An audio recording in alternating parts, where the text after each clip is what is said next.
ꯊꯧꯔꯝꯁꯤꯒꯤ ꯃꯈꯥ ꯆꯠꯊꯖꯔꯛꯄ ꯑꯣꯏꯅ ꯍꯧꯖꯤꯛ ꯄꯨꯡꯐꯝ ꯑꯁꯤꯃꯛꯇꯗ ꯂꯥꯏꯚ ꯇꯦꯂꯦꯟꯒꯤ ꯊꯧꯔꯝ ꯊꯝꯖꯔꯤ ꯊꯧꯔꯝ ꯑꯁꯤꯒꯤꯗꯃꯛ ꯑꯩꯈꯣꯏꯒꯤ ꯁꯤꯖꯤꯟꯅꯖꯔꯤꯕ ꯃꯣꯕꯥꯏꯜ ꯅꯝꯕꯔ ꯑꯃꯨꯛꯇ ꯅꯤꯡꯁꯤꯡꯖꯒꯦ 7630944377 ꯑꯃꯨꯛꯀ ꯍꯟꯅ 7630944377 ꯍꯥꯏꯔꯤꯕ ꯐꯣꯟꯁꯤꯗ ꯀꯣꯜ ꯇꯧꯕꯤꯔꯛꯇꯨꯅ ꯏꯁꯥꯒꯤ ꯍꯩꯖꯕ ꯇꯦꯂꯦꯟ ꯎꯠꯊꯣꯛꯄꯤꯌꯨ ꯊꯧꯔꯝ ꯑꯁꯤꯒꯤꯗꯃꯛ ꯇꯥꯕꯤꯔꯤꯕ ꯃꯌꯥꯝꯕꯨ ꯄꯨꯁꯄꯔꯥꯅꯤ ꯂꯥꯏꯁ꯭ꯔꯝ ꯑꯃꯗꯤ ꯃꯣꯅꯤꯀꯥ ꯊꯣꯛꯁꯣꯃꯅꯤꯅ ꯇꯔꯥꯝꯅ ꯑꯣꯛꯆꯔꯤ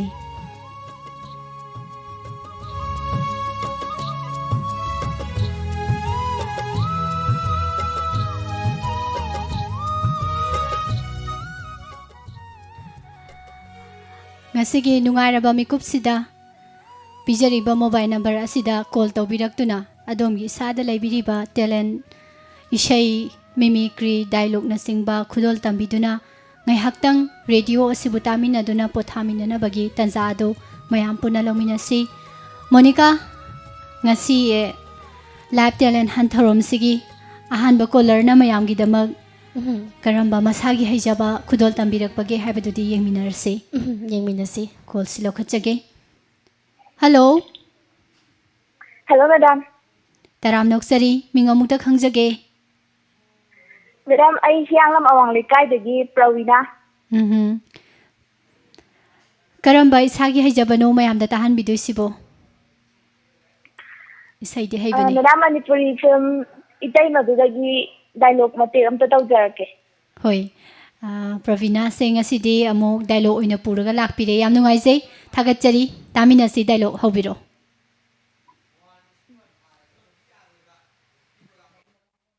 Ima, Chasi Dalere. Kaino Nang Chasi dia. Kaidawagi Ima. Ai, Chan the Tate Hati, Nankani Banatro. Ha! Banatro ba. Ima, Hojita, my Tagi Tanda, the property. Imana Chas, our account of Duda, still glass to Jeropody. Nangi that you see, put me the Koyama. Ha! Who are the Hadiadi? Sideda, Kundu Natindu, Nayaka, the Lay. Chan in a Tawisina, Isinga Matam, the Mali, Tawi say, Ima, Isinsi, Queen of Sawa Lagalon Jeropody. Yani, I am a Glon Jeropy. Yare, Tamuyare, Siguma Tansine. Ah, no, Adam Toto. Namalo the Tata the Sarpudine. I could either know, hotel that I know, ma, Sanatoge. Yare, Ibema, Yare Pele. Ima, Kaido Hibisibo. Asibo, Imagine about the trouble. I don't know what about Kudimata. Imadas Yamtendisibo. I just put the hair of Sida. Imana, I would know what the Nushino in the Bible. Kaido. Ima, I mean, that I land again. I see what I am patrage. No, my wingy radio the money, ha. Like time a mansida, I see Mau Oti, many of the big I do, Taharin, ha. Please, when I'm a run of a high back, for him up in a wee. To Piosima. I like to forget it. Land ready, I'm a lad than a hydra. Ha! I know what high some. Sakasi.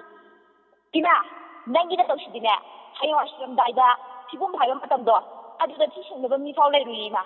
Haina, Yemune, Timer that Yawola Shibini Masimati, Masimune, Kainune Man Highsbo. I had the innocent deliver the Yemo by Semana. Hatred the go. Ima, no one again in the net. It's all out with the Piamatiraga, Kayan White, Susan and the Kangi Mana.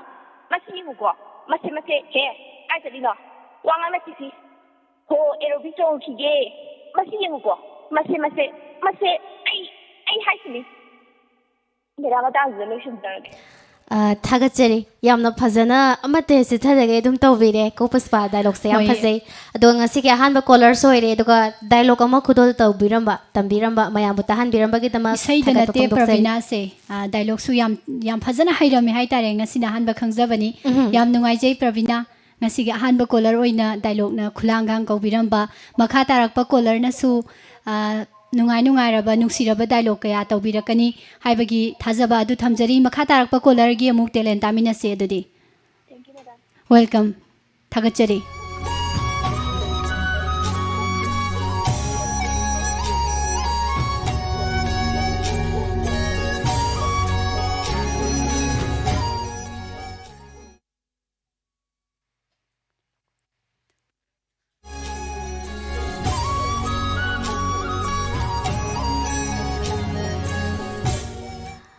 ꯊꯧꯔꯝ ꯑꯁꯤꯒꯤ ꯑꯅꯤꯁꯨꯕ colour ꯂꯧꯈꯠꯆꯒꯦ hello madam ꯑꯩ ꯀꯩꯅꯣꯅꯤ ꯇꯦꯡꯅꯧꯄꯜ ꯅꯠꯇ꯭ꯔꯗꯤ ꯑꯆꯧꯕ ꯋꯥꯏꯈꯣꯝ ꯇꯔꯥꯝ ꯅꯣꯛꯆꯔꯤ ꯊꯧꯔꯝꯁꯤꯗ call ꯇꯧꯕꯤꯔꯛꯄ ꯁꯥꯔ ꯉꯁꯤꯗꯤ ꯀꯔꯝꯕ ꯇꯦꯂꯦꯟ ꯄꯨꯗꯨꯅ ꯂꯥꯛꯄꯤꯔꯒꯦ ꯃꯦꯗꯥꯝ ꯉꯁꯤꯁꯦ ꯑꯩꯁꯦ ꯀꯩꯅꯣꯒꯤ ꯑꯩꯈꯣꯏꯒꯤ ꯎꯔꯤ ꯃꯥꯙꯕꯤ ꯍꯥꯏꯕ ꯃꯇꯝ ꯑꯃꯒꯤ ꯌꯥꯝ ꯃꯃꯤꯡ ꯆꯠꯂꯤꯕ ꯗꯥꯛꯇꯔ ꯇꯝꯕꯟꯒꯤ ꯏꯁꯩ ꯑꯃꯗ ꯁꯥꯔ ꯑꯇꯦꯟꯕ ꯃꯥꯒꯤ ꯃꯇꯧ ꯑꯗꯨꯗꯤ ꯈꯨꯗꯣꯜ ꯇꯝꯕꯤꯌꯨ ꯃꯌꯥꯝ ꯄꯨꯟꯅ ꯑꯃꯨꯛ ꯇꯥꯃꯤꯟꯅꯁꯤ ꯆꯥꯛꯂꯤꯕ ꯂꯥꯃꯩ ꯑꯊꯥꯞꯄꯁꯤꯡꯗ ꯃꯨꯠꯆꯈꯤꯅꯤ ꯃꯊꯟꯇ ꯑꯍꯤꯡ ꯇꯥꯡꯂꯧ ꯊꯦꯡꯂꯛꯂꯒ ꯇꯥꯔꯛꯂꯒ ꯅꯨꯡꯗꯣꯜꯂꯤꯒ꯭ꯂꯥ ꯆꯥꯛꯂꯤꯕ ꯂꯥꯃꯩ ꯑꯊꯥꯞꯄꯁꯤꯡꯗ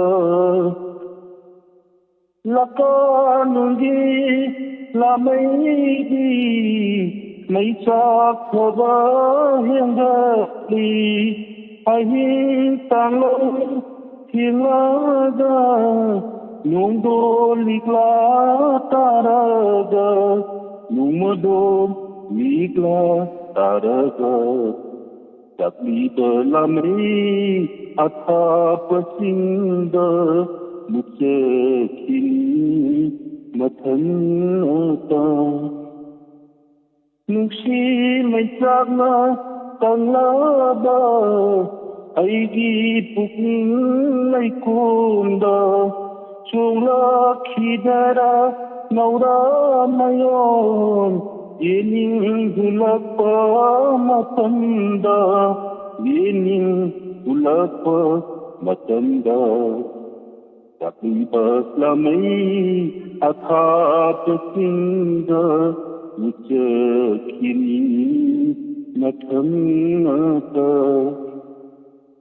ꯃꯤꯠꯅ ꯌꯦꯡꯅꯤꯡꯕ ꯃꯉꯥꯏꯔꯦ ꯃꯥꯏꯊꯣꯡ ꯐꯝꯕꯥꯜ ꯎꯗꯔꯦ ꯅꯥꯄꯅ ꯌꯥꯏꯖꯕ ꯃꯉꯥꯏꯔꯦ ꯅꯨꯡꯁꯤꯕ ꯃꯄꯥꯎ ꯇꯥꯗꯔꯦ ꯅꯨꯡꯁꯤꯕ ꯃꯄꯥꯎ ꯇꯥꯗꯔꯦ ꯆꯥꯛꯂꯤꯕ ꯂꯥꯃꯩ ꯑꯊꯥꯞꯄꯁꯤꯡꯗ ꯃꯨꯠꯆꯈꯤꯅꯤ ꯃꯊꯟꯇ ꯑꯍꯤꯡ ꯇꯥꯡꯂꯧ ꯊꯦꯡꯂꯛꯂꯒ ꯇꯥꯔꯛꯂꯒ ꯅꯨꯡꯗꯣꯜ ꯂꯤꯛꯂꯥ ꯆꯥꯛꯂꯤꯕ ꯂꯥꯃꯩ ꯑꯊꯥꯞꯄꯁꯤꯡꯗ ꯃꯦꯗꯥꯝ ꯃꯇꯥꯡꯁꯤꯗꯒꯤ ꯏꯁꯩ ꯂꯣꯏꯁꯤꯟꯖꯔꯦ ꯊꯥꯒꯠꯆꯔꯤ ꯌꯥꯝꯅ ꯐꯖꯕ ꯈꯣꯟꯖꯦꯜꯗ ꯃꯔꯤꯛ ꯆꯨꯝꯅ ꯏꯁꯩꯁꯦ ꯁꯛꯄꯤꯔꯝꯃꯦ ꯑꯗꯣ ꯁꯥꯔ ꯁꯤꯕꯨ ꯍꯧꯖꯤꯛ ꯀꯩꯗꯧꯕꯤꯔꯤꯒꯦ ꯃꯦꯗꯥꯝ ꯑꯩꯁꯦ ꯉꯁꯥꯏꯗꯒꯤ ꯑꯩꯈꯣꯏꯒꯤ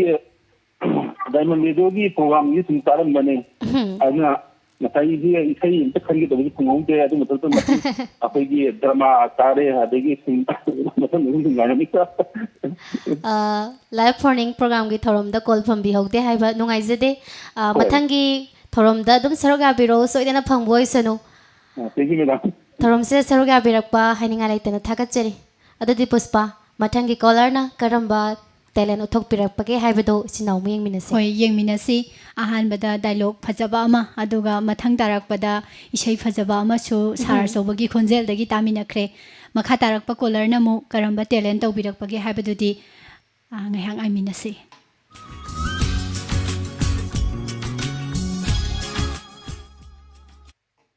ꯍꯜꯂꯣ Hello? ꯔꯦꯗꯤꯑꯣ ꯁꯦꯠꯇꯒꯤ ꯈꯖꯤꯛꯇꯪ ꯂꯥꯞꯊꯣꯔꯛꯁꯤꯀꯣ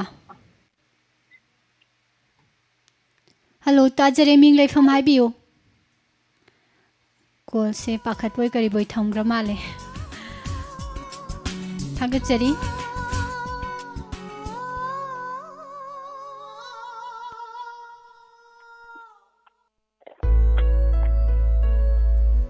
Hello.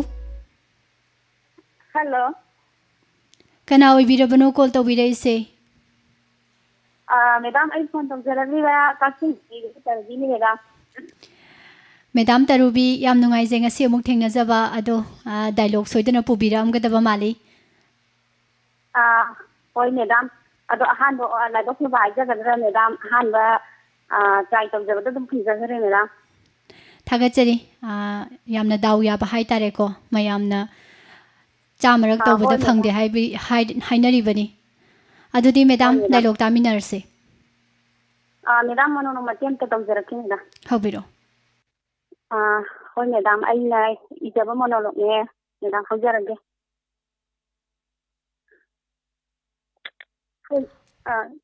Thoiba. Taribara ni nangbo. Kaihaji ima. Hey, lao.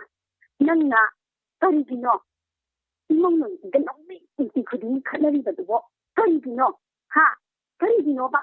Laikay niya mamang sita ne. Ikay da daloy ra. Nang na yung kakala na imong nung ito o sita. Hanggang tinatamda yagadro. Nuti angang tatase. Hanggang natamda niya. Ikay na raga ni ibunga. Ikay na raga. Kangabra. Ima. Ay lale day ma. Ay matungga tawjararoy ni ma. Matungga tawba sungya ayaroy haidishin.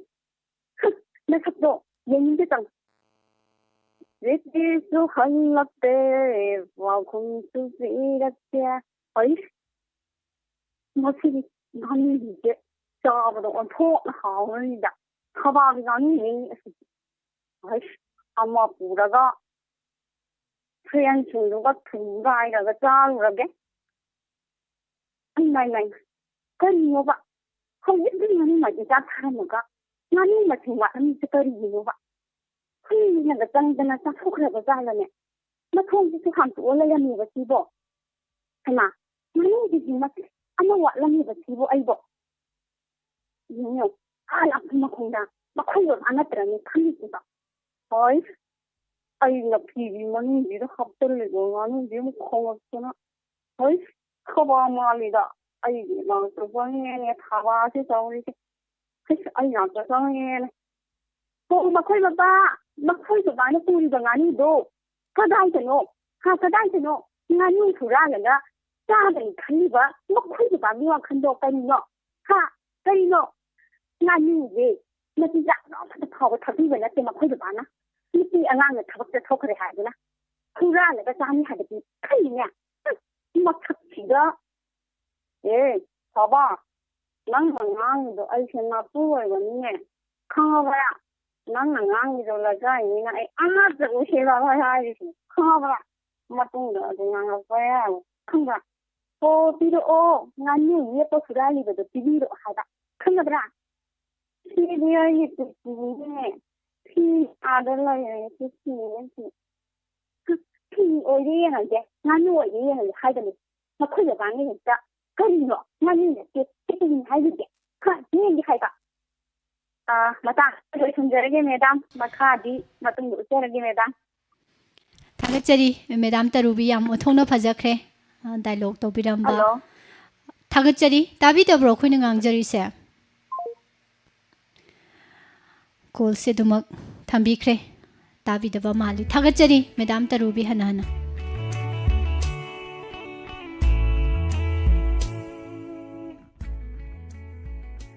Thangi caller lakhachage. Hello. Isagi ming laifam habiyu. Miss tawjaraiba ai awang lekin thabidagi thawjamanjila. Isagi karamba haijaba mayamda tahanbidawri.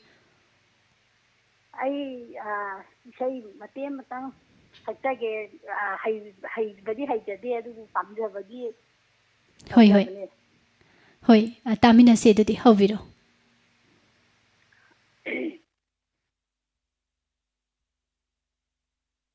Karnagi thongindabu lipluni loidi unshina Valim panthau nonga khaga kanai ma phamda bu oi na runi nung ma phadu prasanba kam dam dam nung shiba kanagi thong jinda bu li bluni loi bi sunshina magi aigi khaidub na khini sagai amamam unakini magi aigi khaidub na khini sagai amamam unakini Ningol punchi samarani Ikilino tungal kini Yumli amamam tamna kini Matam di khong noi tungna Kanai ma phamda bu Oi naruni Oi naruni Kanagi hong dinda bu Li bluni Loi bi sunshina Ibu ipagi marata Kanadhana tunduni Ibu ipagi marata Kanadhana tunduni Amadhana tanglure Amalahita warukini Ningol punchi tolida Mapokina tamlamida Kanai ma phamda bu Oi naruni Oi naruni Kanagi thong jinda bu Li bluni Loi bi sunshina Palim pan thau nonga khaga Kanai ma phamda bu Oi naruni Nung ma phadu prasanimba Pam dam dam nung shiba Lochindarinida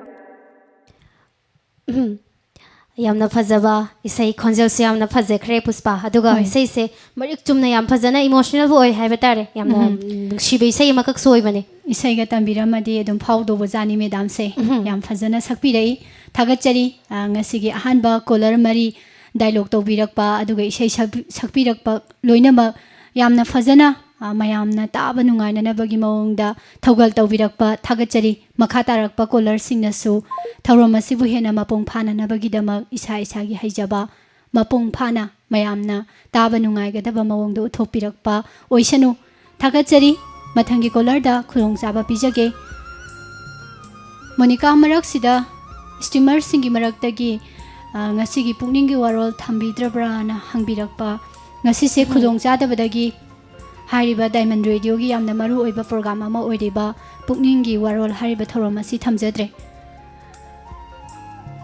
yam waram gani na takpirakpa mayamgi thogal ni mayamna Ishayama taba matamda nungaina tabiba uzaba aduga thawrama lanthokjaba matamda nungaina takpirakpa mayamsi urubada anchor singi oinadi yamna apenba nungaiba haiba awaba haiba du khangjade haiba wafamsi thamjage thagachari mayam pumnamak ngasigi live ta laibiriba loinana radio sibu tabiriba mayam khudimak thagachari mathangi caller lokhachage hello The person you are speaking with has put your call on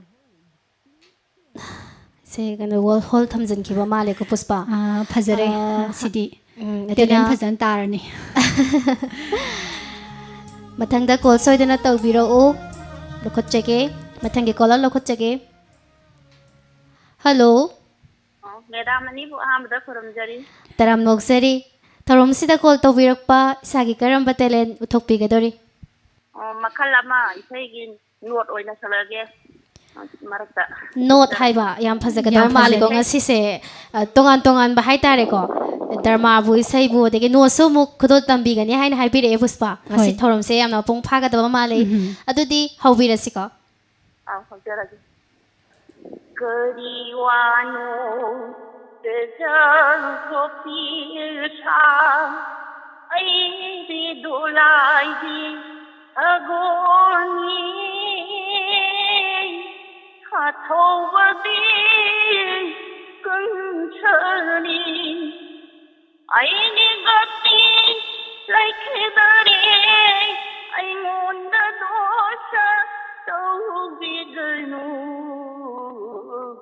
ಕರಿವಾನು ರಜಗೋಪೀಸ ವ್ಯಾಧಗಿತೇನ ತಾಳಬ ವಾರವಸಜಿ ಮಹಾಸೋ ವ್ಯಾಧನ ದೋಷ ತೌಬದರ ತಿಂಜೈದ ದೋಷ ತೌಗದರ ಕರಿವಾನು ಬ್ರಜ ಗೋಪೀಸ ಸಾಧಲು ಜಗನ್ನದ Thagajari yamna phajaba khonjeldagi miyamda tahanbiramba gidamak hojik shibu kari kari honabirige Call se thambikre. Thagachari isagi haijaba not isai mate matang lanthokpiramba.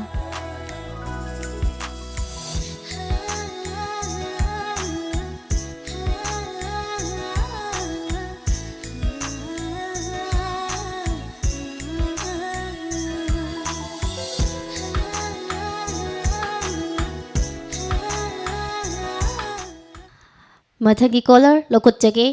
Hello. Hello. Hello. Line se amna nungaitaba male ko puspa ngasi se phone se phangaga tatkibasu yaure. Hoi, line se khara nungaitre. Phaungnaba ngamjadre amuka hana try tawbirau mathangi caller da khudongchaba pijari.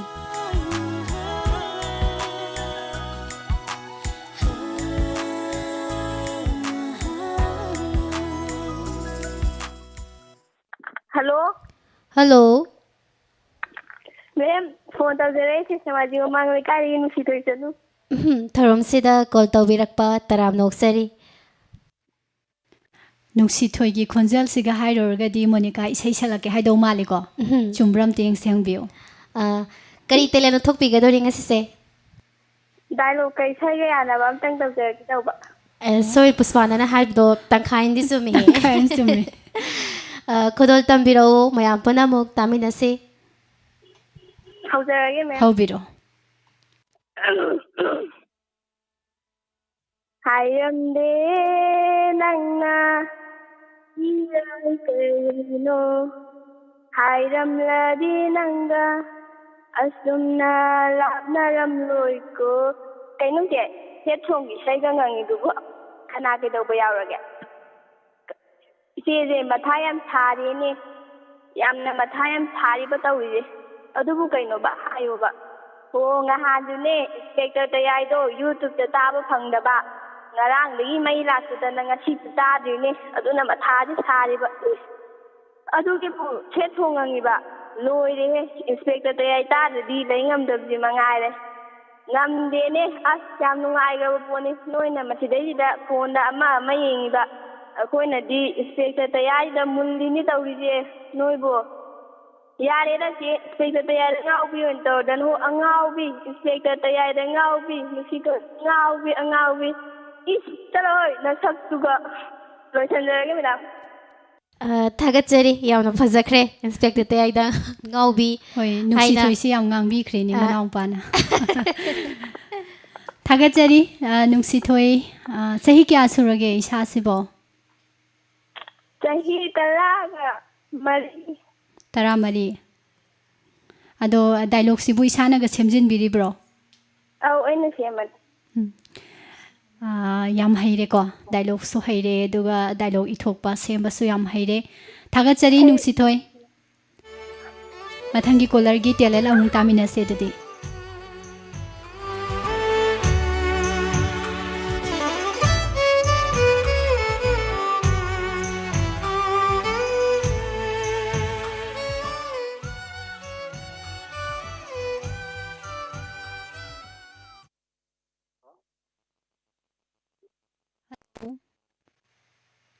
Hello.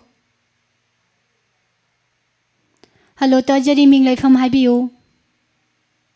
Oh, I call your papa so yeah. Call say khajitang tappe khajitang kalap na ko mayam taba nungay na ba maongda isagi haijaba kari Yaga. Hoy hoy isagi haijaba se mayam gidama kari lan thokpi dawrige Isn't it Yaga? Yai Only how there how biro tamina se point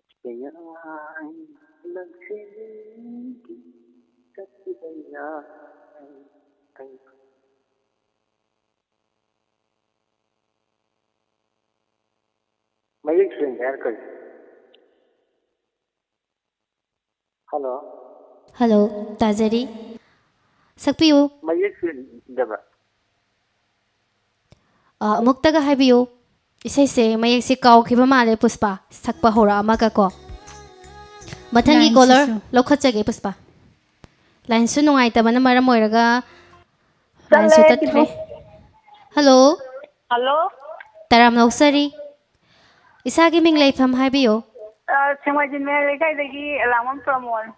Taram loksari medambo. Ngasigi thorom sida isagi karamba teleno thokpigadori. Dalo matiyang ho to dawjige. Dialogue adudi hawbiro.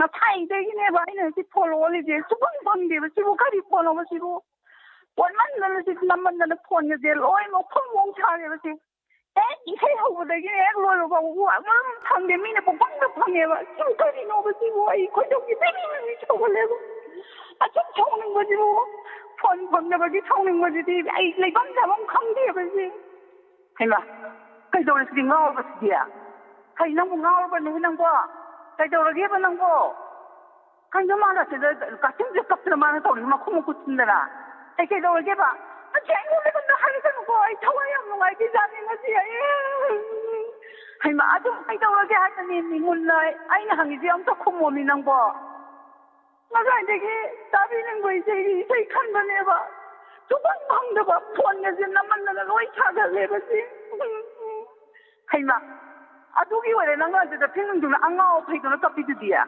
ꯏꯃꯥꯏ ꯑꯩ ꯏꯆꯥꯗꯨꯗꯤ ꯉꯥꯎꯋꯦꯗꯅ ꯁꯤꯗꯤ ꯑꯩꯅ ꯍꯟꯗꯛ COVID-19ꯒꯤ ꯂꯥꯏꯅꯥ ꯃꯌꯥꯝ ꯑꯃ ꯂꯥꯛꯑꯦ ꯍꯥꯏꯗꯤ ꯅꯪꯉꯣꯟꯗ ꯂꯣꯏ ꯆꯨꯁꯜꯂ ꯃꯥꯜꯂꯦꯗꯅ ꯁꯤꯗꯤ COVID-19ꯒꯤ ꯃꯍꯤꯛꯇꯨꯅ ꯅꯪꯕꯨ ꯅꯀꯣꯛꯇꯨꯗ ꯆꯪꯉꯕꯅꯤ ꯅꯪꯕꯣ ꯍꯥ ꯀꯩꯅꯣꯅꯦ ꯃꯥꯅ ꯇꯧꯔꯤꯁꯤꯕꯣ ꯃꯣꯏꯒꯤ ꯏꯁꯩꯗꯨꯗꯕꯨ ꯅꯪꯅ ꯇꯥꯅꯤꯡꯕ ꯏꯁꯩꯗꯨ ꯌꯥꯎꯔꯛꯄ꯭ꯔꯥꯕ ꯃꯌꯥꯝꯅ ꯈꯜꯂꯤꯗꯨꯗ ꯑꯣ ꯃꯣꯏꯅ ꯈꯜꯂꯛꯄ ꯏꯁꯩꯗꯣ ꯇꯥꯒꯦ ꯍꯥꯏꯕ ꯅꯠꯇꯦꯕ ꯑꯩꯅ ꯈꯟꯖꯕ ꯏꯁꯩꯗꯨꯅꯦꯕ ꯑꯩꯅ ꯇꯥꯅꯤꯡꯉꯤꯗꯤ ꯍꯩꯃꯥ ꯑꯗꯨ ꯐꯪꯈ꯭ꯔꯗꯤ ꯍꯌꯦꯡꯁꯨ ꯈꯟꯕ ꯌꯥꯏ ꯍꯪꯆꯤꯠꯁꯨ ꯈꯟꯕ ꯌꯥꯏ ꯀꯔꯤꯒꯤꯅꯣꯕ ꯅꯪ ꯑꯗꯨꯝ ꯊꯤꯅ ꯁꯥꯎꯔꯤꯗꯨꯕꯣ ꯁꯤ ꯅꯪꯅꯅꯦꯕ ꯁꯤ ꯅꯪꯅ ꯑꯩꯅ ꯐꯣꯟꯁꯦ ꯈꯤꯇꯪ ꯐꯕ ꯑꯝꯇ ꯂꯩꯕꯤꯌꯨ ꯍꯥꯏꯕ ꯅꯪꯅ ꯁꯨꯡꯌꯥ ꯌꯥꯗꯕ ꯅꯪꯅ ꯐꯣꯟꯁꯦ ꯈꯤꯇꯪ ꯐꯕ ꯑꯝꯇ ꯂꯩꯌꯣꯁꯦ ꯁꯨꯡꯌꯥ ꯌꯥꯗꯕꯩꯅꯦꯕ ꯇꯧꯔꯤꯁꯦ ꯑꯩꯒꯤ ꯐꯣꯟꯁꯤꯅ ꯐꯠꯇꯕ ꯐꯣꯟ ꯑꯣꯏꯕꯗꯨꯅ ꯐꯪꯗ꯭ꯔꯤꯅꯦꯕ ꯍꯩ ꯐꯣꯟꯗꯤꯅꯦ ꯐꯕ ꯐꯠꯇꯕ ꯅꯠꯇꯦ ꯌꯦꯡꯉꯣꯏ ꯅꯪꯒꯤ ꯐꯣꯟꯗꯣ ꯅꯥꯇꯩ ꯆꯥꯟꯅꯗꯅ ꯃꯌꯥꯝ ꯑꯃ ꯈꯜꯂꯛꯄꯗꯨꯗ ꯅꯪꯒꯤ ꯅꯝꯕꯔꯗꯣ ꯂꯤꯠꯁꯟꯕ ꯆꯟꯗꯕ ꯑꯣꯏꯔꯝꯃꯅꯤ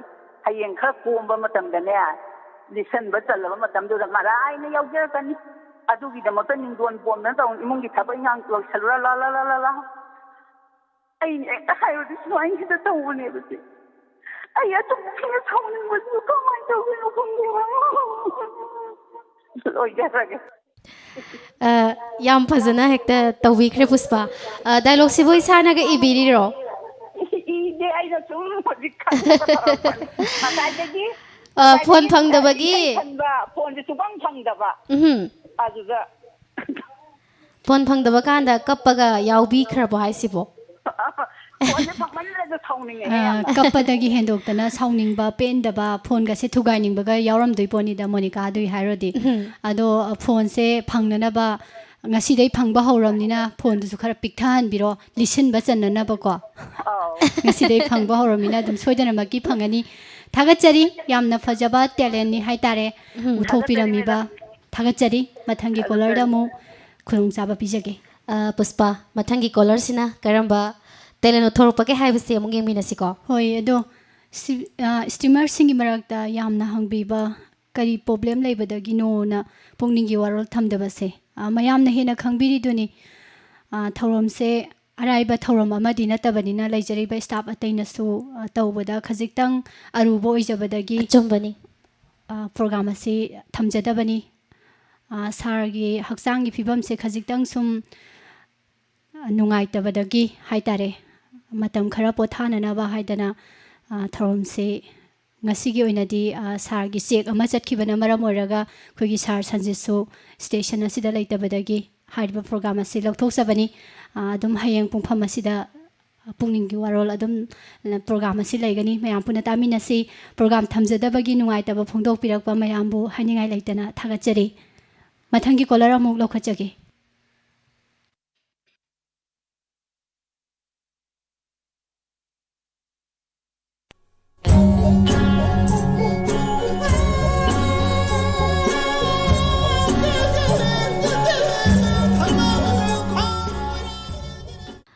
mathangi color lokhutchage Puspa hello hoi Madam.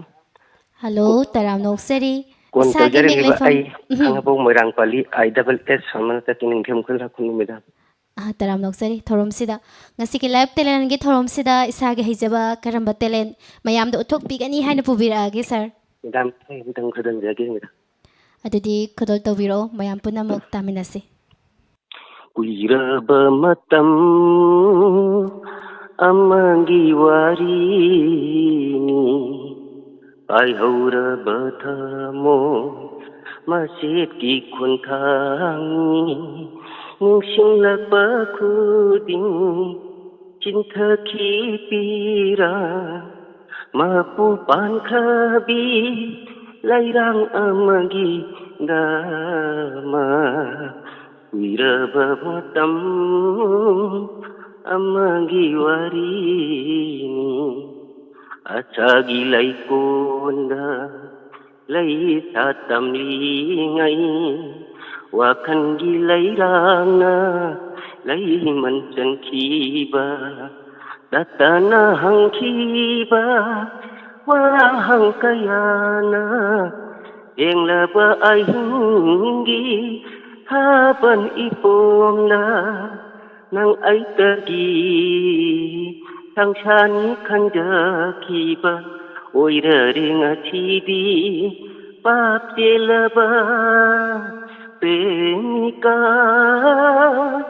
premika kuiraba matam amagi warini malangda paudinaba leitinda tingkapa onthok sudana sakhiba isai milare ngachidi konthanga loinana nangna tathiba numiton singna dana pipalon wangmalangna umlaki nunglai marubumi lamdam dagi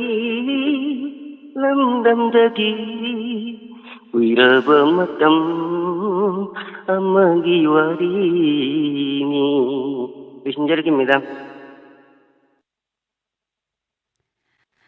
jari fajaba isai mate ama khudol biramba mathangi color dagi amu talent tamina sedade khurong saba pijari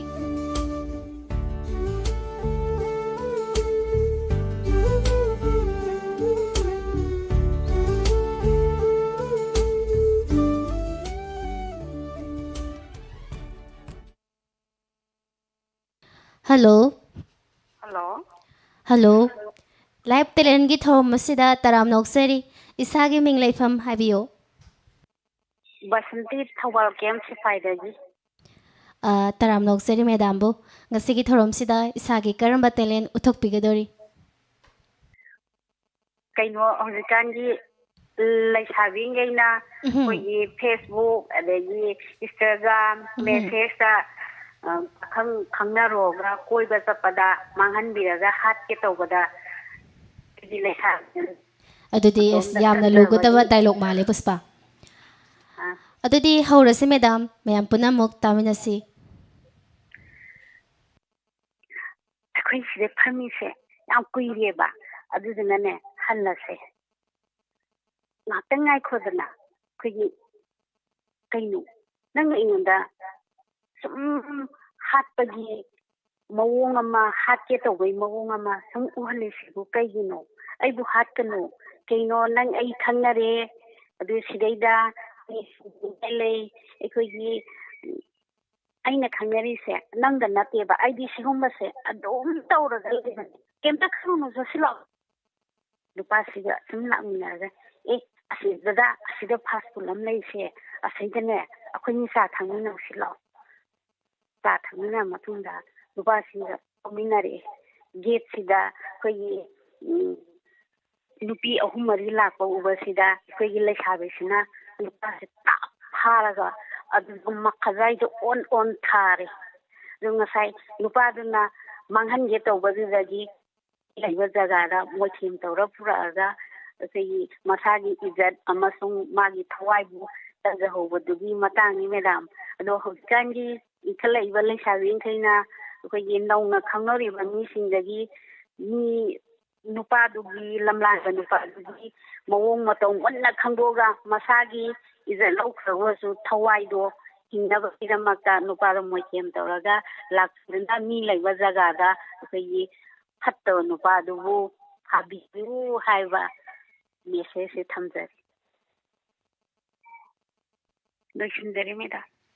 Tagachari Sagi Hijaba Mate Ama, Mayam the Kudol Tambiramba. Tagachari Hana Diamond Radio gi Makedagi.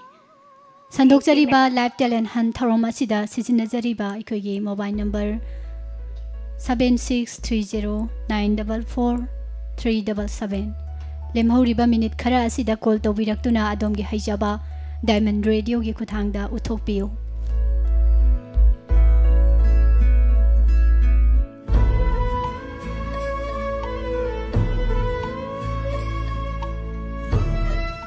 Hello.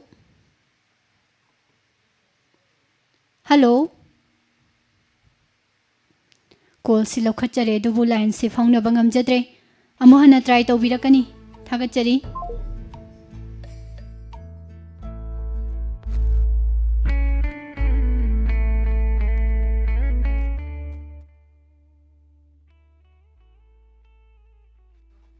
Hello.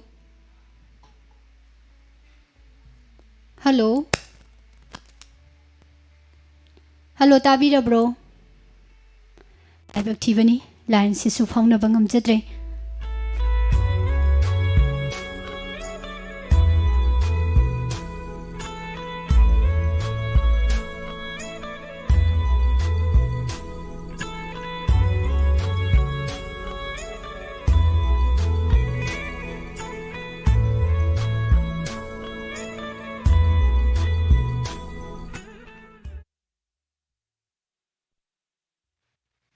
Hello. Hello. Monica line se thangna na line ahumak lokhatjabani dubu phawna bam tangam jadre Phawna bangam da batana da wa duna mathangda dum call tobiro koi soidan hoksage hoi call tobirakliba miyoi se isa je khajiktang lengthok lengchin tobiragadi yagadabadi mali. Hello. Matam se dum pijabani dubu thakachari.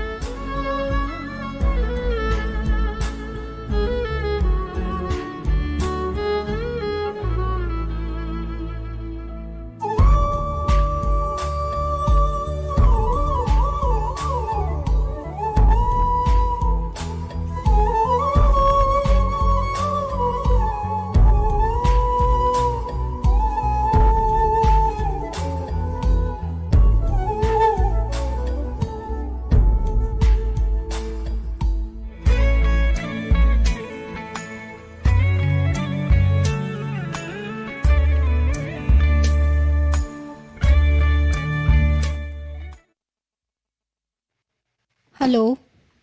Hello, Ming Leifam haibiyu. Madam. I have Ubai, see manager labor. Ubai, madam, like I did. Couldn't kill the cookie. Sar Butaram Noxeri. Talent Hanki Thoram da Isagi Hajaba Mayam the Kari Kudol Dambigadori.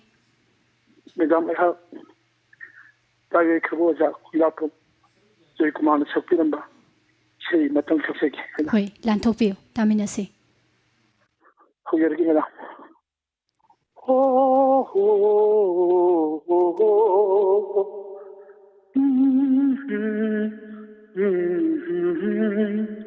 Kanalati aigi taibam shida itu matani aidi itannatani aidi samshasida idom lapani taibunda idom halkini taibam wang mada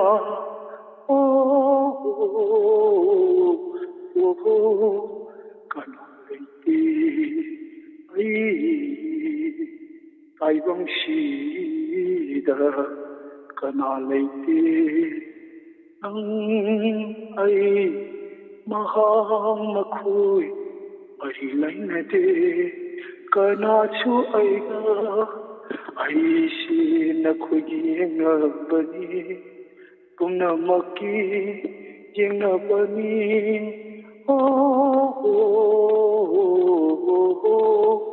Kanalati Aigi Taibum Shida Kanalati Amdi Aibu Inhanba Nakuina Imanachu Ipanachu Punamangashu Amdi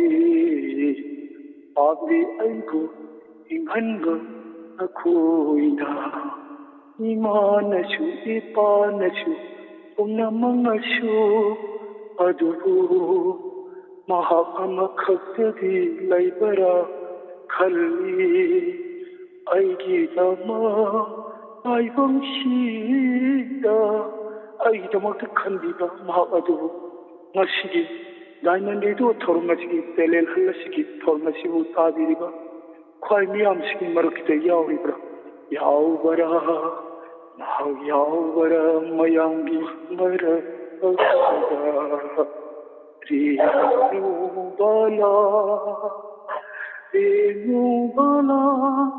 리누발라 카우피나고 तेरी बनी ने नातबो आईना गुल्ली बनी नातगे ओ कनालेती आई ताइबं सीदा रेनु बाला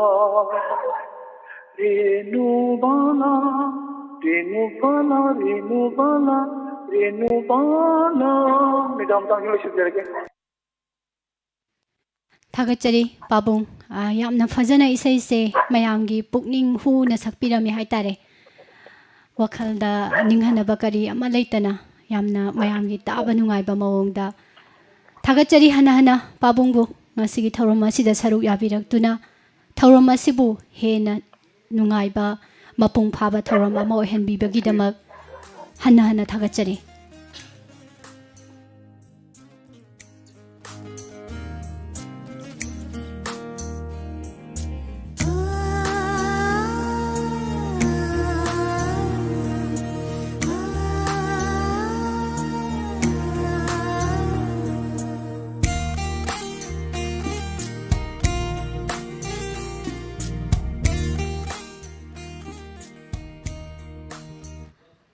Mathangi caller lokhutjage. Hello. Hello. Hello. Taram nokseri. Isagi mingleifam haibiyo. Madam, Tawaningombam Uthala Permesori Gawi, Madam. Madam ngasi karamba telen uthokpigadori.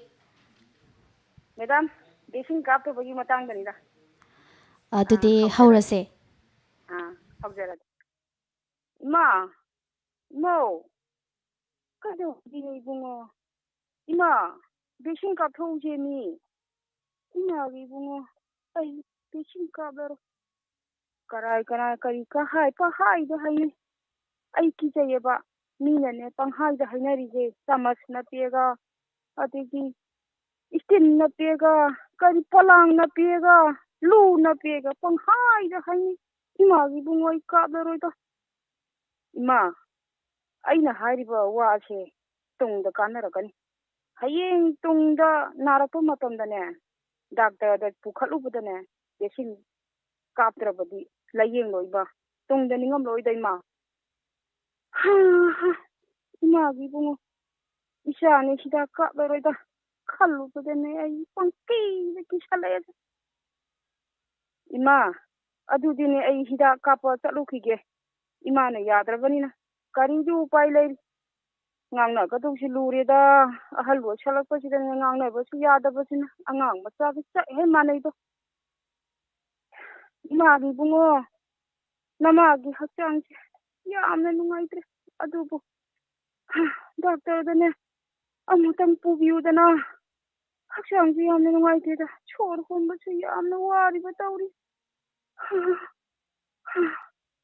이마, ꯅꯆꯥꯅ ꯍꯥꯏꯗ꯭ꯔꯣ vaccine ꯀꯥꯞꯊꯣꯛꯈꯤꯗꯅ. ꯐꯔꯦ ꯐꯔꯦ, ꯆꯠꯂꯨꯔꯒ ꯌꯦꯡꯉꯨꯔꯁꯤ. ꯗꯣꯛꯇꯔ, 이마ꯒꯤ ꯑꯅꯥꯕ ꯑꯁꯤ ꯑꯃꯨꯛꯇꯪ ꯌꯦꯡꯕꯤꯌꯨ. ꯁꯣꯔ ꯍꯣꯟꯕ ꯋꯥꯏ ꯍꯥꯏꯗꯅ ꯄꯨꯈꯠꯆꯔꯛꯄꯅꯤ. ꯐꯔꯦ ꯐꯔꯦ. ꯁꯤꯒꯤ ꯆꯤꯌꯥꯔꯁꯤꯗ ꯐꯝꯕꯤꯌꯨ. ꯍꯣꯏ ꯗꯣꯛꯇꯔ. ꯀꯗꯥꯏ ꯚꯦꯛꯁꯤꯟ ꯀꯥꯞꯄꯒꯤ ꯆꯦꯗꯤ ꯀꯗꯥꯏ? ꯗꯣꯛꯇꯔ, 이마ꯒꯤ ꯚꯦꯛꯁꯤꯟꯗꯤ ꯀꯥꯞꯍꯧꯗ꯭ꯔꯦ. ꯑꯩꯕꯨꯗꯤ ꯀꯥꯞꯆꯍꯧꯋꯦ. ꯑꯗꯨꯗꯤ ꯀꯗꯥꯏꯗꯒꯤ ꯌꯥꯅꯤ? ꯁꯔꯀꯥꯔꯅ ꯂꯥꯎꯔꯤꯕ ꯈꯣꯡꯉꯤꯕ ꯑꯁꯤ ꯅꯈꯣꯏ ꯀꯔꯤꯃꯠꯇ ꯊꯧꯁꯥꯗꯕꯅꯤꯅꯦ.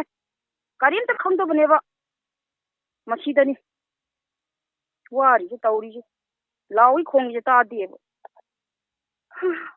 이마ꯒꯤ ꯏꯕꯨꯡꯉꯣ, 이샤ꯅ 하이브 이름나버디네. 나마다 톡리보다 사지 톡러무이도고. 히다도 까보내버디. 무시제 토이버제 토무동이고. 미얀 뿌나마 백신 도스 수나 까피유. 도스 수나 까폭시. सरकारगी नियम ngang ꯆꯠꯃꯤꯟꯅꯁꯤ ꯃꯤꯌꯥꯝ ꯄꯨꯝꯅꯃꯛ. ꯃꯇꯥꯡꯁꯦ ꯂꯣꯏꯖꯔꯒꯦ ꯃꯦꯗꯥꯝ. ꯊꯥꯒꯠꯆꯔꯤ ꯃꯦꯗꯥꯝ, ꯏꯁꯥꯒꯤ ꯍꯩꯖꯕ ꯇꯦꯂꯦꯟ ꯈꯔ ꯎꯠꯊꯣꯛꯄꯤꯔꯝꯕ. ꯍꯧꯖꯤꯛꯁꯤꯕꯨ ꯀꯩꯗꯧꯕꯤꯔꯤꯒꯦ ꯃꯦꯗꯥꯝꯕꯣ? ꯑꯩ ꯍꯧꯖꯤꯛ ꯀꯩꯁꯨ ꯇꯧꯗꯦ. ꯁꯨꯝ ꯍꯣꯇꯦꯜ ꯑꯃ ꯐꯝꯕꯅꯦ. ꯑꯗꯣ ꯍꯧꯖꯤꯛꯇꯤ ꯂꯣꯛꯗꯥꯎꯟꯅꯤꯅ ꯐꯝ ꯌꯥꯗꯕꯅꯤꯅ ꯁꯨꯃꯥꯏꯅ ꯃꯦꯗꯥꯝꯒꯤ ꯈꯔ ꯗꯥꯏꯂꯣഗ് ꯈꯔ ꯇꯧ ꯁꯨꯃꯥꯏꯅ ꯇꯧ ꯂꯩꯔꯦ. ꯊꯧꯔꯝꯁꯤꯡꯁꯦ ꯑꯗꯨꯝ ꯆꯥꯡ ꯅꯥꯏꯅ ꯇꯥꯕꯤꯕ꯭ꯔꯣ? ꯇꯥꯏꯌꯦ, ꯆꯥꯡ ꯅꯥꯏꯅ ꯑꯗꯨꯝ ꯇꯥꯖꯩ. ꯀꯔꯝꯕꯅꯗꯤ ꯏꯅꯨꯡ ꯅꯨꯡꯉꯥꯏ ꯈꯟꯕꯤꯒꯦ ꯃꯦꯗꯥꯝꯒꯤ ꯋꯥꯈꯜꯗ? ꯑꯩꯒꯤꯗꯤ ꯅꯨꯡꯉꯥꯏꯇꯕ ꯂꯩꯇꯦ ꯃꯦꯗꯥꯝ. ꯑꯩꯈꯣꯏꯒꯤ ꯅꯨꯡꯕꯨ ꯅꯨꯡꯁꯤꯔꯗꯤ ꯑꯊꯤꯕ ꯂꯩꯇꯦꯗꯣ. ꯑꯆꯨꯝꯕꯅꯤ ꯑꯆꯨꯝꯕꯅꯤ. ꯅꯨꯡꯁꯤꯕꯅ ꯇꯧꯕ ꯄꯣꯠꯇꯤ ꯏꯅꯨꯡꯗ ꯅꯨꯡꯁꯤ ꯑꯗ ꯍꯥꯏꯕꯗꯨꯅꯤ. ꯃꯌꯥꯝꯅ ꯅꯨꯡꯁꯤꯕꯤꯕ ꯑꯩꯈꯣꯏꯒꯤꯗꯤ ꯌꯥꯝꯅ ꯂꯥꯏꯕꯛ ꯐꯕꯅꯤ. ꯑꯗꯨꯗꯤ ꯊꯥꯒꯠꯆꯔꯤ ꯃꯦꯗꯥꯝꯕꯨ ꯊꯧꯔꯝꯁꯤꯗ ꯀꯣꯜ ꯇꯧꯕꯤꯔꯛꯑꯝꯕ. ꯃꯊꯪꯒꯤ ꯀꯣꯂꯔ ꯑꯃ ꯂꯧꯈꯠꯆꯒꯦ. ꯃꯊꯪꯒꯤ ꯀꯣꯂꯔꯅ ꯀꯔꯝꯕ ꯇꯦꯂꯦꯟ ꯎꯠꯊꯣꯔꯛꯄꯒꯦ ꯍꯥꯏꯕꯗꯨ ꯑꯩꯈꯣই ꯄꯨꯟꯅꯃꯛ ꯉꯥꯏꯃꯤꯟꯅꯁꯤ.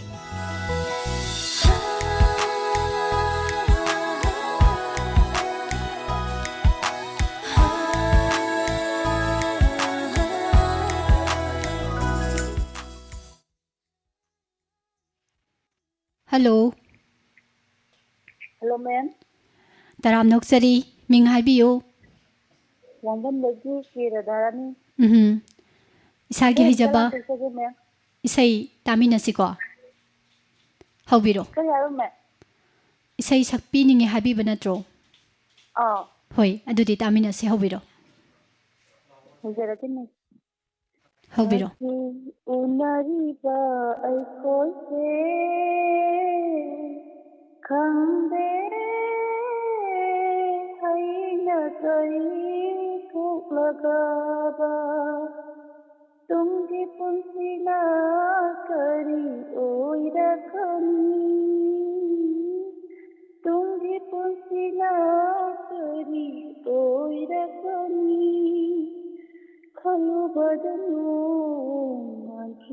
ꯈꯪꯍꯧꯗꯦ ꯉꯁꯤ ꯎꯅꯔꯤꯕ ꯑꯩꯈꯣꯏꯁꯦ ꯈꯪꯗꯦ ꯑꯩꯅ ꯀꯔꯤ ꯊꯣꯛꯂꯒꯕ ꯅꯣꯡꯃ ꯊꯤꯔꯒ ꯂꯣꯏꯔꯕ ꯃꯤꯑꯣꯏꯅ ꯄꯣꯛꯁꯦ ꯅꯩꯊꯠꯄꯤꯔꯝꯂꯒ ꯑꯇꯣꯟꯕꯁꯤꯡꯕꯨ ꯅꯣꯛꯂꯤ ꯀꯅꯥꯅ ꯃꯤꯀꯞ ꯇꯥꯔꯒ ꯊꯃꯣꯏ ꯄꯦꯟꯅ ꯇꯦꯜꯂꯕ ꯄꯨꯟꯁꯤꯒꯤ ꯂꯝꯕꯤꯁꯤꯗ ꯑꯆꯧꯕꯤꯒ ꯀꯔꯤꯒꯤ ꯊꯝꯕꯤꯔꯝꯂꯤ ꯋꯥꯁꯛ ꯑꯃꯒ ꯂꯣꯏꯅꯅ ꯂꯥꯛꯈꯤ ꯇꯥꯏꯕꯪꯗ ꯈꯣꯝꯂꯥꯡ ꯃꯃꯜꯁꯤꯡꯒꯤ ꯄꯟꯊꯧ ꯁꯝꯈꯣꯡ ꯒꯨꯂꯤꯒꯤ ꯈꯪꯗꯦ ꯕꯤꯙꯤꯅ ꯀꯔꯤ ꯑꯣꯏꯅ ꯇꯝꯂꯤꯕꯔꯥ ꯅꯤꯡꯖꯕ ꯀꯌꯥꯁꯦ ꯐꯪꯕ ꯉꯝꯗ꯭ꯔꯤꯉꯩ ꯆꯠꯈꯤꯒꯗ꯭ꯔꯥ ꯅꯨꯡꯁꯤꯔ ꯊꯋꯥꯏ ꯃꯥꯅ ꯉꯁꯤ ꯎꯅꯔꯤꯕ ꯑꯩꯈꯣꯏꯁꯦ ꯈꯪꯗꯦ ꯑꯩꯅ ꯀꯔꯤ ꯊꯣꯛꯂꯒꯕ ꯃꯤꯁ ꯂꯣꯏꯁꯟꯖꯔꯒꯦ ꯉꯁꯤ ꯎꯅꯔꯤꯕ ꯑꯩꯈꯣꯏꯁꯦ ꯈꯪꯗꯦ ꯍꯌꯦꯡꯅ ꯀꯔꯤ ꯊꯣꯛꯂꯒꯕ ꯇꯨꯡꯒꯤ ꯄꯨꯟꯁꯤꯅ ꯀꯔꯤ ꯑꯣꯏꯔꯛꯀꯅꯤ ꯈꯜꯂꯨꯕꯗꯅꯣ ꯉꯥꯟꯈꯤꯕ ꯈꯪꯍꯧꯗꯦ ꯊꯥꯒꯠꯆꯔꯤ ꯌꯥꯝꯅ ꯐꯖꯕ ꯏꯁꯩꯅꯤ ꯏꯁꯩ ꯑꯁꯤꯕꯨ ꯁꯛꯄꯤꯔꯝꯕ ꯍꯟꯅ ꯍꯟꯅ ꯗꯥꯏꯃꯟ ꯔꯦꯗꯤꯑꯣꯒꯤ ꯃꯥꯏꯀꯩꯗꯒꯤ ꯊꯥꯒꯠꯆꯔꯤ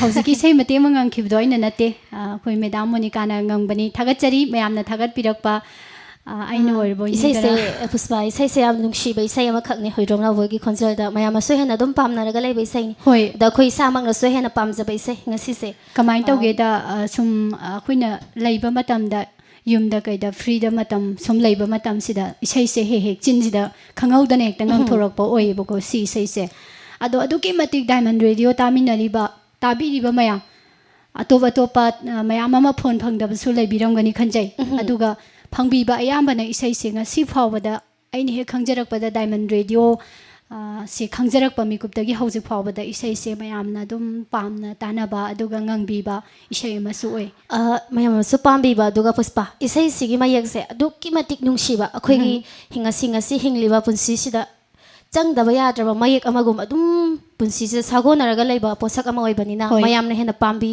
ꯑꯗꯣ ꯑꯩꯈꯣꯏꯅꯁꯨ ꯌꯥꯝꯅ ꯄꯥꯝꯖꯩ ꯑꯗꯨꯅ ꯃꯇꯦꯛ ꯑꯃ ꯃꯌꯥꯝꯗ ꯈꯨꯗꯣꯜ ꯇꯧꯖꯕꯅꯤ ꯉꯁꯤꯁꯦ ꯈꯤꯇꯪ ꯁꯥꯎꯔꯒ ꯂꯩꯔꯝꯕꯁꯦ ꯏꯁꯥꯗ ꯅꯨꯡꯉꯥꯏꯇꯕ ꯑꯃ ꯂꯩꯔꯝꯕꯁꯦ ꯏꯁꯩꯁꯦ ꯇꯥꯔꯨꯕꯗ ꯑꯩꯈꯣꯏ ꯃꯌꯥꯝꯁꯦ ꯂꯣꯏꯅꯃꯛ ꯀꯥꯏꯅꯈꯤꯒꯗꯧꯕ ꯉꯥꯛꯇꯅꯤꯀꯣꯅ ꯈꯜꯂꯨꯕꯗ ꯉꯁꯥꯏꯒꯤ ꯑꯁꯥꯎꯕꯗꯣ ꯑꯩꯒꯤ ꯊꯃꯣꯏꯁꯤꯗꯒꯤ ꯃꯥꯡꯈꯤꯕ ꯍꯥꯏꯇꯥꯔꯦ ꯑꯗꯨꯅ ꯑꯩꯅ ꯈ꯭ꯋꯥꯏ ꯄꯥꯝꯖꯕ ꯑꯗꯨꯒ ꯆꯤꯟꯗ ꯑꯗꯨꯃꯛ ꯉꯪꯖꯕ ꯏꯁꯩ ꯑꯃꯈꯛꯅꯤ ꯃꯣꯅꯤꯀꯥꯗꯒꯤꯁꯨ ꯃꯇꯦꯛ ꯑꯃ ꯌꯥꯝꯅ ꯊꯥꯖꯗꯅ ꯉꯪꯊꯣꯛꯄꯤꯔꯛꯑꯦ ꯊꯥꯒꯠꯆꯔꯤ ꯏꯁꯩ ꯁꯛꯄꯤꯔꯝꯕ ꯃꯦꯗꯥꯝꯕꯨꯁꯨ ꯑꯗꯨꯒ ꯃꯣꯅꯤꯀꯥꯕꯨꯁꯨ ꯃꯇꯝ ꯂꯩꯁꯤꯜꯂꯛꯇ꯭ꯔꯕꯅꯤꯅ ꯉꯁꯤꯒꯤ ꯑꯣꯏꯅ ꯑꯔꯣꯏꯕ ꯀꯣꯂꯔ ꯑꯃ ꯂꯧꯈꯠꯁꯦ ꯍꯜꯂꯣ ꯍꯜꯂꯣ ꯃꯦꯗꯥꯝ ꯇꯥꯖꯔꯤ ꯃꯤꯡ ꯂꯩꯐꯝ ꯑꯃꯨꯛꯇꯪ ꯍꯥꯏꯕꯤꯌꯨ ꯁꯟꯊꯦꯟꯗꯒꯤ ꯇꯣꯝꯕ ꯀꯧꯖꯩ ꯋꯥꯔꯤ ꯃꯆꯥꯒꯨꯝꯕ ꯄꯥꯕ ꯌꯥꯒꯗ꯭ꯔꯥ ꯍꯪꯒꯦ ꯇꯧꯖꯔꯝꯕ ꯋꯥꯔꯤ ꯃꯆꯥꯁꯦ ꯃꯇꯝꯁꯨ ꯂꯩꯁꯤꯜꯂꯛꯇ꯭ꯔꯦ ꯄꯥꯕꯒꯤꯗꯤ ꯌꯥꯏ ꯑꯗꯣ ꯈꯔ ꯇꯦꯜꯂꯞꯅ ꯄꯥꯕꯤꯒꯗꯕꯀꯣ ꯃꯤꯅꯤꯠ ꯌꯥꯝꯃꯕꯗ ꯑꯅꯤꯗꯒꯤꯅ ꯑꯍꯨꯝ ꯃꯦꯗꯥꯝ ꯋꯥꯔꯤ ꯁꯥꯕ ꯌꯥꯗꯕꯅꯤ ꯏꯁꯩ ꯃꯇꯦꯛ ꯑꯃꯇ ꯉꯪꯖꯔꯛꯑꯒꯦ ꯑꯩꯈꯣꯏꯒꯤ ꯕꯣꯀꯨꯜ ꯃꯈꯣꯡꯒꯤꯕꯣ ꯁꯔꯃꯗꯤ ꯏꯃꯥ ꯏꯃꯣꯟꯅ ꯁꯔꯃꯩ ꯕꯤꯖꯦꯟꯗ ꯁꯔꯃꯅ ꯁꯩꯔꯦꯡꯕ ꯏꯁꯩꯗꯨ ꯃꯇꯦꯛ ꯑꯃꯇꯪ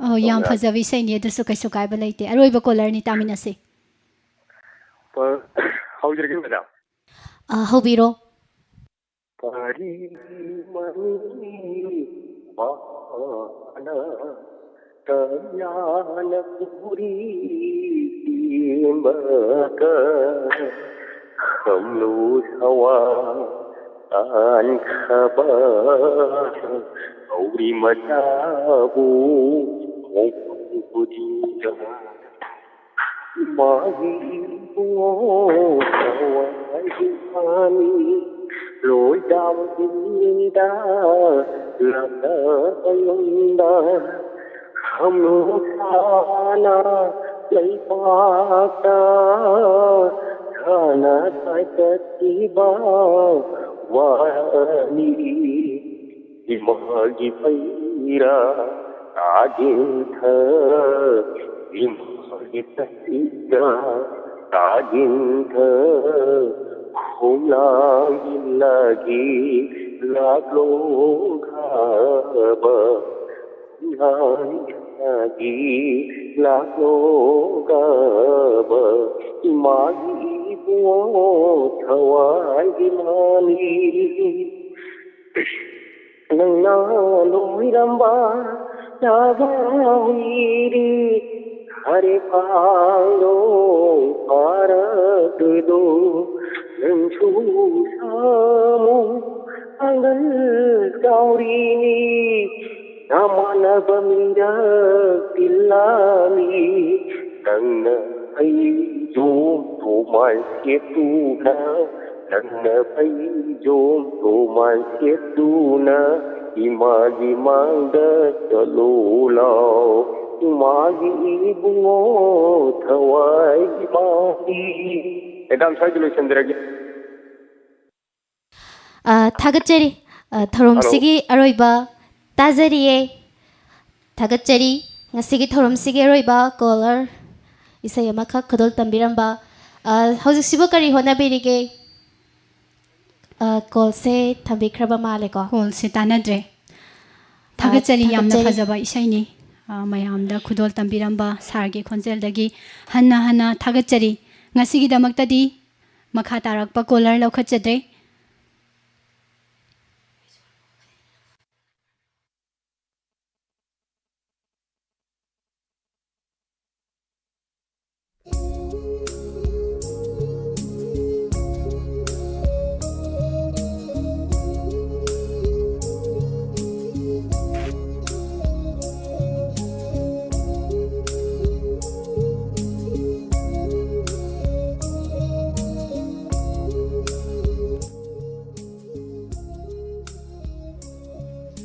मोनिका मयामगिदी टेलेंट मयाम अमा तामिनख्रेको दुगा मतम सु लैत्रबनिना मखा तारकपा कॉलर से लखचद्रे अदो मयामना मेम अनिदगिसु डायलॉग अदुगा इसैसु ताबिनिंगेना याम हाइबिखि अदो मतम जाना मेसेज हनबदि ngamjahौद्रे अदुमकपु थौरम लोइसिलकपदा मयाम पुमनमकी येंगजरगा हाइतारे इसै मतेक मदि तोंगानबा dialogue ngasigi oina di tawjararoige dialogue kumbasina nomaiji numita oina tawjarage duga ngasigi di ayamba su dialogue dum tawbirakhibani loisilakpada isai mate makhatang mayam da tahanjabagi khulong chaba du pijage ado isai se ngangba yamna nungaiba aduga awaba oidaba isai makhang monica da isai se sakminabagi ayaba du lawjage ado mateng pangjage puspani gi isai se best friend film sidagi bobin ga nandesori ga sakmina khiba isai mathai thaina mamangai da yam phajaba isai ne isai da bada ngangbada yam nungai bane ado khoina ngangbada phajagadra phajaroider di khangde puspa dubu ta bada di singer gaina sakpada di tuki matik phajaba yamna nomna leiba yabagi condition da haitari isai se taba matamda hoi aduga aiga monica ga gi khonjen da gi taraga asigi थौरम असिसु लोइसनदोइनिना मयामना हराव हराव साइगे हेइता सक्तोरकपा इसैगी सुरदुदा मयामसे हराव हराव live streamer सिंगसु अदुगा diamond radio ताबिरिबा सिंगसु radio मुथतपदा मोमोन नुओगा मुथतपा नुगाइननबा हाइतारेको मतेम तंग खुदोल तमजगे सोइखिबा लानखिबा ngakpigani yamna luba isai amakhangni हाइब्रे येंगजरके तौजवनी थागतचरी मयाम पुमनम इसै से मते अमतंग तानथोकसरके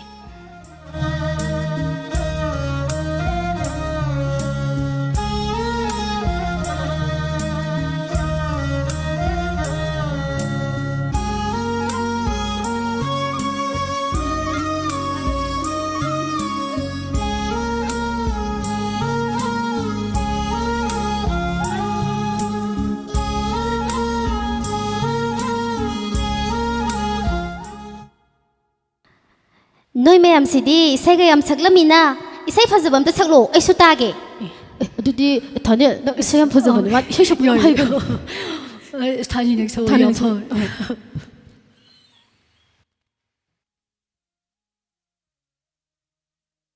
ꯊꯥꯅꯦꯜ ꯍꯧꯔꯛꯑꯣ ꯅꯪ ꯏꯁꯩ ꯁꯛꯄ ꯌꯥꯝ ꯍꯩꯗꯥꯏꯅꯦ ꯊꯣꯏꯕꯤꯅ ꯏꯁꯩ ꯇꯥꯅꯤꯡꯉ ꯍꯥꯏꯁꯦ ꯅꯪ ꯏꯁꯩ ꯁꯛꯂꯛꯑꯣ ꯀꯩꯅꯣ ꯊꯥꯅꯦꯜ ꯅꯪ ꯏꯁꯩ ꯁꯛꯂꯛꯑꯣ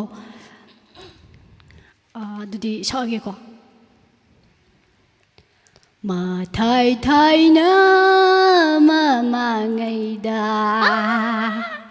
눈시 건기 레이골두다 샤비 아마 샤노 아마 봉독바디 봉독느다 눈시나람이 타모이 눅다 짝나람이 마콜 톡다 누피도 누파 만자라슈 누파도 나디 사티르 농시 우이씨 ꯅꯪꯒꯤ ꯁꯩꯉꯣꯟꯗ ꯎꯁꯤꯠꯇꯕꯩ ꯋꯥꯅꯤꯅꯦ ꯍꯥ 나띠에다 ꯅꯪꯒꯤ ꯁꯩꯉꯣꯟꯗ 사나ꯕꯩ 와니네 하 nga이코다 ꯅꯪꯒꯤ 이상도디 따닝겠죠 따닝가 따오 따닝데소 야래 ꯑꯗꯨꯗꯤ 여우르기 바이 오 야래 야래 여우로바이 ꯆꯠꯂꯒꯦ ꯆꯠꯂꯣꯅ ꯈꯥꯃꯔꯣꯏꯗ꯭ꯔꯣ ꯈꯥꯃꯔꯣꯏ ꯑꯁꯦꯡꯕꯩꯔꯣ ꯑꯣ ꯐꯥꯒꯤꯔꯣ ꯄꯥꯠꯀꯤ ꯈꯣꯏꯃꯨ ꯄꯨꯛꯆꯥꯎꯕ ꯅꯥꯞꯄꯗ ꯇꯣꯏꯅ ꯉꯥꯡꯕꯤꯔꯅꯨ ꯎꯗ ꯍꯥꯏꯔꯛꯀꯦꯒꯦ ꯄꯣꯝꯕꯤ ꯅꯥꯛꯇ ꯅꯣꯡꯄꯇ ꯇꯣꯡꯖꯈꯤꯗꯦ ꯂꯕꯨꯛꯀꯤ ꯍꯪꯉꯣꯏ ꯃꯥꯟꯕ ꯅꯪꯕꯨ ꯏꯅꯥꯛꯇ ꯐꯟ ꯐꯟ ꯆꯣꯡꯕꯤꯔꯅꯨ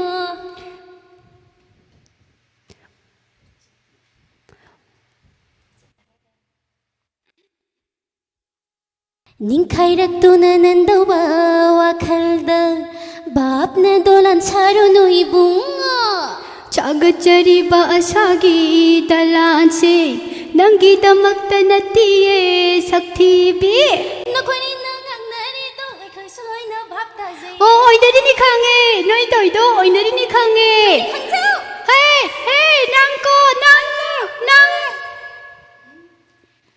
ꯄꯥꯈꯪ ꯑꯃꯅꯤ ꯀꯥꯏꯅ ꯍꯥꯏꯗꯨꯅ ꯅꯨꯡꯁꯤꯂꯥꯡꯕꯨ ꯊꯥꯛꯂꯤꯕ ꯐꯨꯔꯤꯠꯇ ꯃꯥꯡꯖꯣꯡ ꯁꯣꯡꯕꯗꯤ ꯀꯨꯟꯖꯥ ꯀꯧꯈꯥꯏꯗꯨꯅ ꯇꯣꯛꯆꯅꯤ ꯏꯕꯨꯡꯉꯣ ꯍꯥ ꯃꯆꯥ ꯏꯕꯦꯝꯃ ꯊꯣꯏꯕꯤꯗꯣ ꯈꯝꯕꯗ ꯈꯝꯕꯜ ꯆꯥꯎꯖꯕꯅꯤ ꯁꯥꯡꯕꯤꯗ ꯁꯅꯥ ꯃꯇꯨꯡꯗ ꯀꯣꯏꯟꯒ ꯏꯅꯕꯅꯤꯗ ꯃꯇꯨꯡꯗ ꯀꯣꯏꯟꯒ ꯏꯅꯕꯅꯤꯗ ꯃꯁꯥꯁꯤꯒ ꯃꯦ ꯃꯦ ꯃꯦ ꯃꯦ ꯃꯦ ꯃꯦ ꯃꯦ ꯃꯦ